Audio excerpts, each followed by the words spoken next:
کہ جتنا ان دنوں کی عبادت. تو آپ نے فرمایا کہ ہاں کوئی جہاد میں ہے اور اس طرح جہاد میں گیا کہ اس کا جان مال سب اس نے جہاد میں قربان کر دیا، تو اس کی فضیلت اس سے بڑھ کر ہے. بقیہ کسی اور عمل کی فضیلت جو ہے وہ نہیں ہے جتنی ان ایام کی اللہ کے یہاں عبادت کی فضیلت ہے اور اللہ کو عبادت محبوب. اور ایک اور روایت میں جناب نبی کریم صلی اللہ علیہ وسلم نے فرمایا کہ کوئی دن ایسے نہیں ہے جن میں اللہ کو اپنی عبادت اتنی محبوب ہو جتنی ان ایام. اور پھر فرمایا کہ ان ایام میں ایک دن کا روزہ ایک سال کے روزے کے برابر ہے اور ایک رات کی عبادت لیلۃ القدر کے برابر ہے. تو اللہ نے اتنی فضیلت والے یہ ایام رکھے ہیں. دیکھیے ہے تو جتنے بھی ایام، جتنے بھی دن، جتنی بھی راتیں سب اللہ کی ہیں. کوئی رات کوئی دن انسان اس پہ کوئی عمل کر لے تو اللہ اسی کو قبول فرما لے تو وہ اس کے لیے ذریعہ نجات بن جاتا ہے. لیکن اللہ تعالیٰ نے جس طرح مخصوص جگہوں کو فضیلتیں عطا فرمائی ہیں، مخصوص مہینوں کو فضیلت عطا فرمائی ہے، اسی طرح مخصوص دنوں اور راتوں کو بھی فضیلت عطا فرمائی. بھئی جو فضیلت حرم مکہ اور حرم مدینہ کی ہے وہ یہاں کی تو نہیں ہے نا. تو اللہ کا فیصلہ ہے، وہ جس جگہ کو عظمت عطا فرمانا چاہے وہ عطا فرماتا ہے. تو جو حرم مکہ حرم مدینہ کی فضیلت ہے وہ ان جگہوں کی نہیں ہے. جو مسجد کی فضیلت ہے وہ مسجد کے باہر کی نہیں ہے. اسی طرح عظمت والے مہینے جن کو اشہر حرم کہا جاتا ہے، جو شوال سے شروع ہوتے ہیں، شوال، ذوالقعدہ، ذوالحج اور محرم، یہ اشہر حرم کہلاتے ہیں. قرآن کریم میں فرمایا ان کو اشہر حرم. تو یہ عظمت والے مہینے ہیں، تو اللہ نے ان میں عظمت رکھی ہے.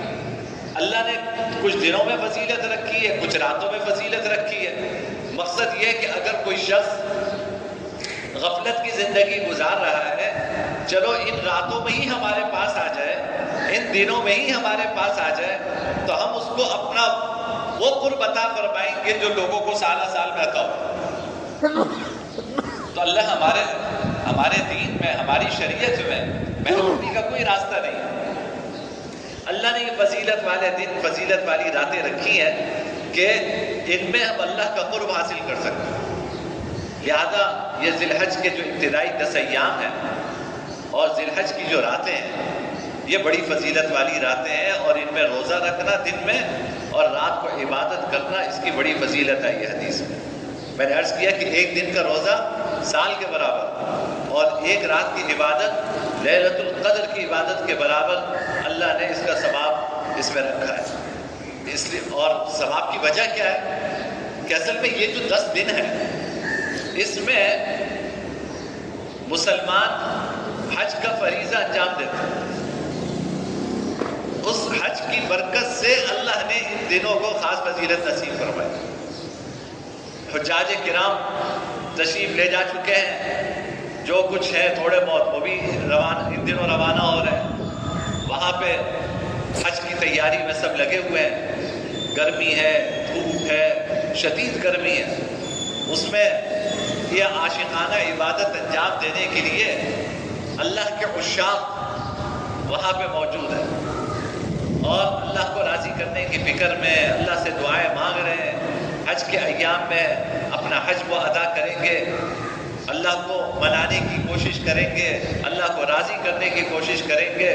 اللہ ان کے حج قبول فرمائے، ان کی دعائیں قبول فرمائے اور اس کی برکت سے اللہ پوری امت مسلمہ پہ رحم فرمائے. تو حج جیسی عظیم عبادت ان دنوں میں انجام دی جاتی ہے. اسی طرح قربانی جیسا اہم فریضہ ان دنوں میں انجام دیا جاتا ہے. تو اللہ تعالیٰ نے ان دنوں کو ان عبادتوں کی وجہ سے خاص فضیلت عطا فرمائی. اس لیے دنوں کی بھی قدر کرنی ہے، راتوں کی بھی قدر کرنی ہے. جو رکھ سکتا ہے روزہ رکھے 9 دن، اور کسی کی ہمت نہیں ہے اچھا چلو پیر و جمعرات کا دن آ رہا ہے اس پہ روزہ رکھ لو. جناب نبی کریم صلی اللہ علیہ وسلم ہر ہفتے پیر و جمعرات کا روزہ رکھا کرتے تھے.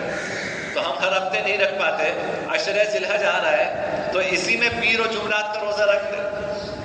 اور کوئی یہ بھی نہیں رکھ پاتا اپنے کاموں کی وجہ سے. بہت سارے لوگ بیچارے مزدوری کرتے ہیں, ان کے لیے مشکل ہوتا ہے. نوکری پیشہ لوگ ہیں, صبح جاتے ہیں, شام کو رات کو آتے ہیں. روزہ رکھنا ان کے لیے مشکل ہوتا ہے, دھوپ کا کام ہے. چلو عرفے کا روزہ رکھ لو, 9 ذی الحج کا روزہ رکھ لو.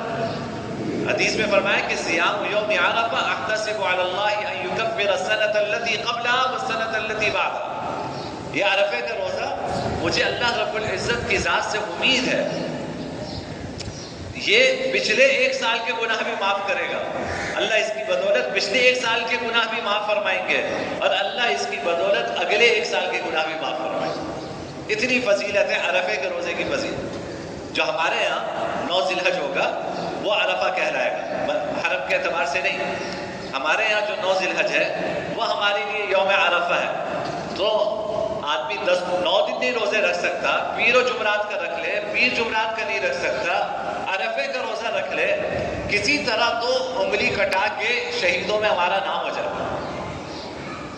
اور راتیں تو اللہ نے ہمیں عطا فرمائی ہیں, راتوں کو تو آپ کو ملازمت نہیں کرنی ہے. تو آپ پوری رات سوئیے, عشاء فجر کی نماز جماعت کیے, اور صبح اٹھیے, فجر کا شروع ہونے سے 15 منٹ پہلے اٹھ جائے. اچھا پورا سو کے 15 منٹ پہلے, فجر کا وقت شروع ہونے سے 15 منٹ پہلے اٹھ کر 2 رکعت 4 رکعت نفل پڑھ کر اللہ سے مانگیں. یہ مانگنے کے کیا ہے, جتنا مانگ سکتے ہیں, جتنا دعائیں کر سکتے ہیں. ہم لوگ سمجھتے ہیں پتہ نہیں کہ دعا جو ہے نا وہ ضرورت کے وقت کی جاتی ہے. بھائی ہم اردو میں جب مانگنا کہتے ہیں نا تو مانگتا انسان کب ہے, جب ضرورت ہو اس کو. جب ضرورت نہیں ہے تو بلا ضرورت مانگنا بھی اچھی بات نہیں. یہ اردو والا مانگنا نہیں ہے, دعا جو ہے یہ اردو والا مانگنا نہیں ہے. دعا خود عبادت ہے.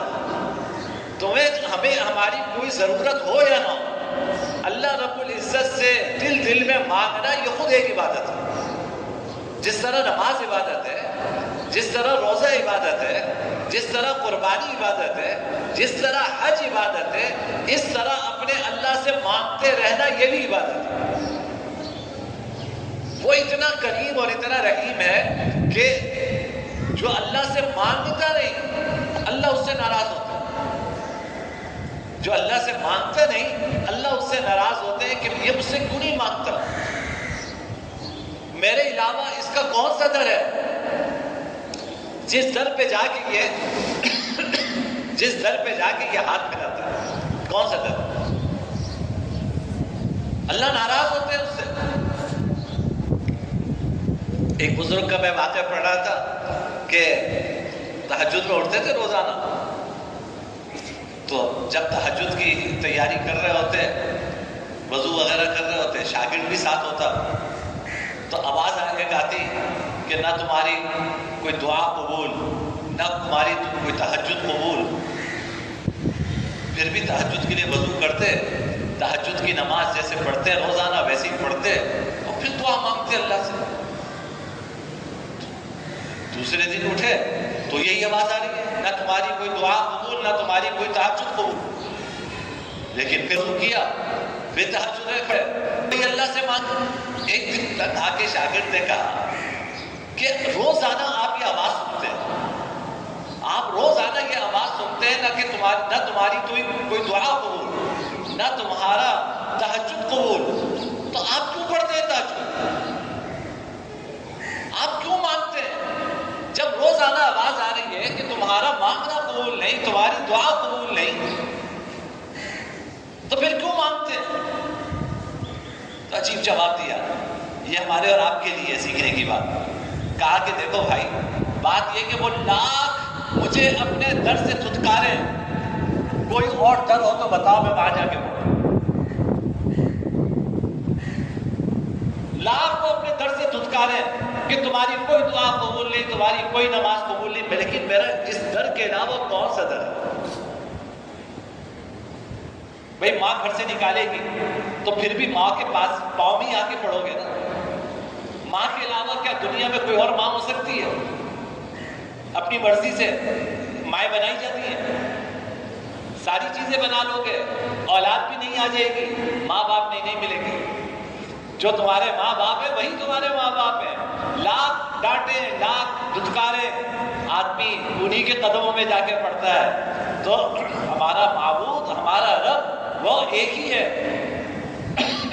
لاکھ اس کے پاس سے آواز آئے کہ کچھ قبول نہیں ہے، کوئی اور در ہو تو بتاؤ وہاں جا کے پڑھو. اس در کے علاوہ کوئی در نہیں. جیسے کسی شاعر نے کہا کہ جو اس در کا بھکاری ہے وہ قسمت کا سکندر ہے. جو اس در کا بھکاری وہ قسمت کا سکندر ہے. یعنی اللہ جس کو اپنے در کا منگتا بنا لے وقت کا سکندر ہے. اس کے اوپر غش کرنا چاہیے کہ کیا خوش قسمت انسان ہے کہ جو اللہ کے در میں پڑا. تو وہ تو نہ مانگو تو ناراض ہوتے. تو مانگنا اللہ رب العزت انسانوں سے مانگنا بری بات ہے. اللہ رب العزت سے مانگنا یہ اسی طرح عبادت ہے جس طرح نماز روزہ عبادت ہے. تو یہ مانگنے کے ایام ہے. یہ جو کل سے یکم ذی الحجہ شروع ہوگی انشاءاللہ تو یہ مانگنے کے دن ہے. روزہ جو رکھ سکتا ہے رکھے، راتوں کو جو اٹھ سکتا ہے اٹھے، اللہ سے مانگنے میں اپنا وقت گزارے. اپنے لیے مانگے، اپنی دنیا کے لیے بھی مانگے، اپنی آخرت کے لیے بھی مانگے، اور پوری امت مسلمہ کے لیے مانگے. ہم جو آج کہتے ہیں نا، سچی بات یہ ہے کہ اپنے دل پہ ہاتھ رکھ کے آپ بتائیے، اپنا فیصلہ آپ خود کر سکتے ہیں. امت مسلمہ کا غم لے کے پھر رہے، فلسطین کی صورتحال سامنے ہے، لیکن شاید ہی چند لوگ ہوں جو روزانہ اللہ کے حضور ہاتھ پھیلا کے ان کے لیے مانگتے ہوں. ہم مانگتے بھی نہیں ہیں. ان کے لیے خرچ کرنا یہ تو الگ بات ہے، ان کے لیے آواز اٹھانا یہ تو الگ بات ہے. کم سے کم ان کے لیے اللہ کے سامنے ہاتھ پھیلا کر مانگ تو سکتے تھے نا. اب آپ بتائیے، خود اپنا جائزہ لیجئے کہ ہم میں سے کتنے ہیں جو روزانہ ان کے لیے اللہ سے مانگتے ہیں. مانگتے بھی نہیں. نماز ادھر پڑھی بس ادھر اٹھ کے بھاگ، پتہ نہیں جیسے اونٹے سے رسی کھل گئی تو بس رسی کھلی اور بھاگ. ایسا لگتا ہے جیسے کہ گھر جا کے تو سجدہ بچھا، چاہے نماز بچھا کے سجدے میں پڑے رہتے، جا کے وہی مشغولیت. مسجد میں تو چلو کسی بہانے انسان اٹھ کے اللہ سے لو لگا لیتا ہے، یا مسجد سے جانے کے بعد کہاں آپ کو مجھے موقع ملتا ہے کہ میں اللہ کے سامنے جائے نماز بچھا کے اللہ کے سے لو لگا کر اللہ سے مانگوں. لیکن بس یہاں سلام میرا ادھر بھاگ. بھائی یہ مسجد مانگنے کے لیے، ہم مانگتے نہیں ہیں. وظیفے پوچھو، لاکھ وظیفے، یہ ہو گیا جی اس کا وظیفہ بتا دیں، یہ ہو گیا اس کا وظیفہ بتا دیں. میرے بھائی جب تک اللہ قبول نہیں کریں گے دعائیں اس وقت تک کسی وظیفے میں کوئی اثر نہیں. جب اللہ نہیں چاہیں گے تو کون سا وظیفہ اثر کرے گا؟ جب اللہ نہیں چاہیں گے کون سی دوا اثر کرے گی؟ تو اس اللہ سے مانگو جو وظیفوں میں تاثیر پیدا کرتا ہے، اس اللہ سے مانگو جو دوائیوں میں تاثیر پیدا کرتا ہے. جتنی توجہ ڈاکٹر سے علاج کرانے پہ کرتے ہیں اس کی آدھی توجہ بھی اللہ سے مانگنے پہ کر لیں، ہماری بیماریاں دور ہو جائیں گی. جتنی فکر ڈاکٹر کی ہو رہی ہے، صبح بلڈ پریشر چیک ہو رہا ہے، رات کو بلڈ پریشر چیک ہو رہا ہے، صبح شوگر چیک ہو رہی ہے، رات کو چیک ہو رہی ہے، ہارٹ بیٹ چیک ہو رہی ہے، نہ جانے کیا کچھ چیک ہو رہا ہے، ہر ہفتے خون کے ٹیسٹ ہو رہے ہیں، سارا کچھ ہو رہا ہے. وہی کا وہی ڈاکٹروں سے اپائنٹمنٹ لی جا رہی ہے، 5-5 ہزار روپے فیس دے رہے ہیں، سب کچھ کر رہے ہیں. وہ اللہ کہتا ہے مجھ سے مانگو، اس سے نہیں مانگو. اس کا حکم ہوگا تو یہ ساری آپ کی محنت میں اثر پیدا ہوگا. اگر اس کا حکم نہیں ہوگا تو کوئی 5,000 فیس دے کے کسی ڈاکٹر کو دکھاؤ یا 10,000 فیس دے کے ڈاکٹر کو دکھاؤ، اس کی دوا میں اس کے حکم کے بغیر کوئی تاثیر نہیں. وہ چاہتا ہے تو 50 روپے کی پرچی لے کے، بیچارے غریب لوگ بھی تو علاج کراتے ہیں، وہ بھی تو بیمار ہوتے ہیں. 50 روپے کی پرچی لی، 100 روپے کی پرچی لی، ڈاکٹر کو جمع کرائی، علاج کروا لی، اللہ نے صحت دے دی. آپ 10,000 روپے خرچ کر رہے ہیں، آپ وہیں کے وہیں کھڑے ہیں. ان کا لکڑ پتھر سب عزم، آپ یہاں پہ ڈائٹنگ کر رہے ہیں اور پتہ نہیں کیا مینو بنا رہے ہیں صبح سے لے کے شام تک کا، وہیں کا وہیں. تو یہ اسباب اعتدال کی حد تک اسباب اختیار کرنے میں حرج نہیں ہے، یہ قید لگا رہا ہوں، اعتدال کی حد تک درمیانے درجے میں اسباب اختیار کرنے میں حرج نہیں ہے، لیکن جو مسبب الاسباب ہے، جو ان اسباب کے اندر تاثیر پیدا کرتا ہے، اس سے بھی تو بھاگے انسان، اس کو بھی منانے کی فکر کرے، تو دیکھیے اللہ کیسی تاثیر پیدا فرمائے گی۔ تو میرے بھائی یہ جو دن ہے، یہ دن عبادت کے دن، اللہ ان راتوں کی قسم کھا رہے ہیں، اللہ ان دنوں کی قسم کھا رہے ہیں۔ حضور فرما رہے ہیں کہ ان دنوں میں اللہ کی عبادت سے زیادہ اللہ کو کوئی دن ایسا نہیں ہے جس میں اللہ کی عبادت اللہ کو زیادہ محبوب ہو بنسبت ان 10 دنوں کے۔ تو اس لیے ان 10 دنوں کی ہمیں قدر کرنی چاہیے اور اس کی فکر کرنی چاہیے کہ اس سے کیسے فائدہ اٹھائیں، کیسے اللہ کو منا لیں، کیسے اپنا وقت زیادہ سے زیادہ اللہ کو منانے میں گزار لیں۔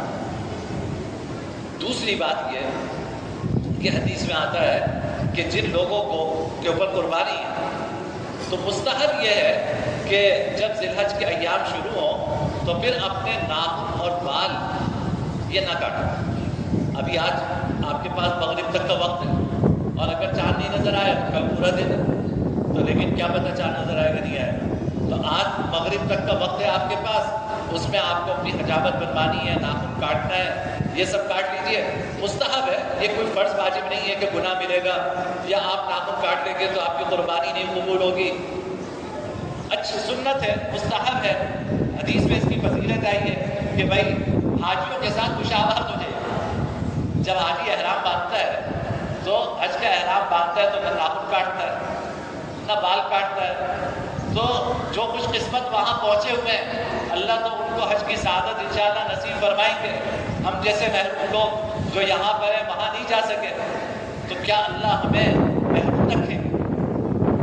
اللہ ہمیں عطا فرمانے کے لیے اللہ کے حبیب فرما رہے کہ ان کی مشابہت اختیار کر لو، تو کیا پتہ مشابہت اختیار کرنے پر ہی اللہ کو اس شباہت پر پیارا کہ میرے محبوب جیسی شکل بنا کے لائے، تو میں اپنے محبوبوں کو جب نوازوں گا تو جو میرے محبوب جیسی شکل بنا کے اور اس کی شباہت رکھ کے آیا ہے تو اللہ کی ذات سے امید ہے کہ اللہ اس کو محبوب نہیں فرمائے گا۔ تو اس لیے فضیلت کی بات ہے کہ بھائی جس کو قربانی کرنی ہے تو وہ یکم ذی الحج، جب سے ذی الحج شروع ہو اس وقت سے اپنے ناخن اور بال نہ کٹوائے، پہلے یہ سارے کام کریں۔ لیکن اگر کسی کو کوئی مشکل ہوتی ہے، عادت ہوتی ہے کچھ لوگوں کی کہ جب تک وہ اپنی مونچھیں نہ کاٹیں یا ناخن نہ کاٹیں ان کو پریشانی ہوتی ہے، تو کوئی بات نہیں، فضیلت سے محرومی ہوگی، کوئی ناجائز کام نہیں ہے۔ یہ خواتین کے لیے بھی یہی ہوگی، تو گھر کی خواتین کو بھی بتائیے کہ جن میں قربانی ہے بہتر یہ ہے کہ جب ذی الحج شروع ہو تو پھر ناخن اور بال اپنے نہ کاٹیں۔ تیسری بات یہ ہے جو ان 10 دنوں سے متعلق ہے کہ تکبیرات تشریق ان دنوں یہ واجب ہے، جو عرفے کے دن فجر کے وقت سے شروع ہوں گی اور 13 تاریخ کو عصر تک جاری رہیں گی۔ ہر نماز کے بعد بلند آواز سے تکبیر تشریق پڑھنا، اللہ اکبر لا الہ الا اللہ واللہ اکبر وللہ الحمد، یہ پڑھنا واجب ہے، بلند آواز سے پڑھنا واجب ہے، اور خواتین پہ بھی واجب ہے، وہ بلند آواز سے نہ پڑھے، آہستہ آواز سے پڑھے، لیکن ہر نماز کے بعد ان کے لیے بھی پڑھنا ضروری ہے۔ عرفے کے دن یعنی 9 ذی الحج کی فجر سے لے کے 13 ذی الحج کی عصر تک۔ لیکن لوگ یہ سمجھتے ہیں کہ شاید یہ ان 5 دنوں کی بات ہے۔ حقیقت یہ ہے کہ ذی الحج کے ایام جب سے شروع ہوں گے اللہ کو سب سے محبوب یہ کلمات، ذی الحج کے ایام جب سے شروع ہوں گے، آج رات سے شروع ہو جائیں گے، تو سب سے محبوب کلمات اللہ تعالیٰ کو ان میں، سب سے محبوب ذکر اللہ تعالیٰ کو ان دنوں میں محبوب، اللہ اکبر لا الہ الا اللہ واللہ اکبر وللہ الحمد، یہ ذکر اللہ کو ان دنوں سب سے زیادہ محبوب۔ تو آپ ان دنوں تو ہم بلند آواز سے پڑھیں گے، ہر نماز کے بعد پڑھیں گے 9 ذی الحج، لیکن یہ جو یہ ایام ہے اس پہ چلتے پھرتے اٹھتے بیٹھتے آتے جاتے زبان پہ آپ کے یہاں پہ یہی ذکر ہو، اللہ رب العزت کو یہ دنوں بہت محبوب۔ اور آخری بات، بقیہ قربانی کی تفصیل میں اگلے جو میں عرض کروں گا، لیکن ایک بات اچھی طرح سمجھ لیں کہ بھائی دیکھو تقریباً 1,45,000 روپے کے برابر نقد رقم، سونا چاندی یا سب مل ملا کر کسی کے پاس اگر اتنے پیسے ہیں تو اس پر قربانی واجب ہے۔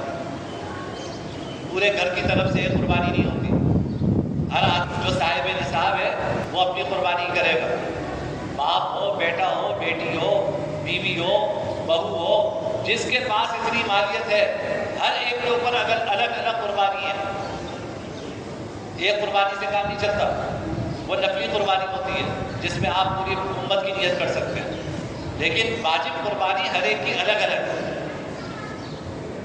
لیکن آپ کو پتہ ہے کہ ہمارے یہاں الحمدللہ یہ رواج ہے، ہر آدمی جس کو اللہ نے وسعت دی ہے وہ اب تک یہ کوشش کرتا رہا ہے کہ نفلی قربانیوں کا بھی اہتمام کرتے ہیں۔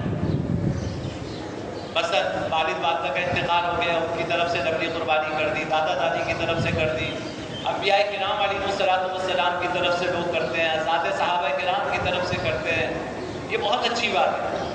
لیکن ان دنوں جو امت مسلمہ کے حالات ہیں، ان حالات کے پیش نظر اچھی طرح سمجھ لیں۔ میں ذاتی غور و فکر کے بعد جس نتیجے میں پہنچا وہ آپ سے عرض کر رہا ہوں کہ جو امت مسلمہ کے حالات ہیں، فلسطین کا جہاد چل رہا ہے اور ان مجاہدین کو ہماری مدد صرف رمضان میں نہیں چاہیے تھی، وہ صرف رمضان میں نہیں جہاد کر رہے، آج 270 دن ہو گئے وہ اس کفر کے سامنے باعث استقامت بن کے کھڑے ہیں، وہ ان کو ختم نہیں کر سکا، وہ ان کو مٹا نہیں سکا، وہ آج بھی اپنے زخم چاٹ رہا ہے۔ یہ جہاد، آج کا جہاد بھوکوں سے نہیں ہوتا، جہاد کے لیے سرمایہ چاہیے، پیسہ چاہیے، وہاں کے لوگ ہیں جو بے سر و سامان ہیں ان کی کفالت کے لیے رقم کی ضرورت ہے۔ تو بھائی جو لوگ پہلے نفلی قربانی کرتے تھے، میرا مشورہ یہ ہے، میں خود اس پہ عمل کروں گا انشاءاللہ، اور خود عمل کر رہا ہوں کہ جو لوگ نفلی قربانی کرتے تھے اپنے اعزہ کی طرف سے وہ اتنی ہی رقم اس جہاد میں شامل کریں اپنے مرحوم کے ایصال ثواب کے لیے۔ میں اپنے والد کی طرف سے اگر نفلی قربانی کرتا تھا تو میں اس قربانی کی رقم فلسطین کے جہاد میں بھیجوں گا اور یہ نیت کروں گا کہ یا اللہ اس کا ثواب میرے والد کو پہنچے۔ میں اپنے دادا کی طرف سے کرتا تھا تو میں اتنی رقم فلسطین کے جہاد میں شامل کروں گا اور یہ نیت کروں گا کہ یا اللہ اس کا ثواب میرے دادا کو عطا فرما دے۔ انشاءاللہ اللہ رب العزت کی ذات سے امید ہے کہ نفلی قربانی میں جتنا ثواب آپ کے مرحومین کو ملتا تھا، اللہ اپنے دین کی اس ضرورت کو سامنے رکھ کر آپ کے اس فیصلے پر اللہ اس سے زیادہ ثواب عطا فرمائے۔ دین خواہش پورا کرنے کا نام نہیں ہے، یہ اچھی طرح سمجھ لیں، دین خواہش پورا کرنے کا نام نہیں ہے، دین وقت کی ضرورت کو پورا کرنے کا نام ہے۔ دین وقت کی ضرورت کو پورا کرنے کا نام ہے کہ اس وقت میرا رب مجھ سے کیا چاہتا ہے، اس وقت میرا اللہ مجھ سے کیا چاہتا ہے، اپنے رب کی اس منشا کو پورا کرنا یہ دین۔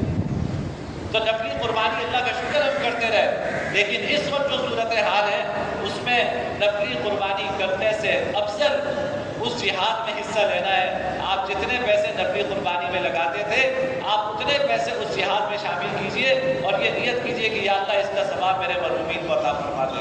اللہ تعالیٰ ہماری قربانیوں کو اپنی بارگاہ میں قبول فرمائے، اللہ اس جہاد میں حصہ لینے کو اپنی بارگاہ میں قبول فرمائے۔ وآخر دعوانا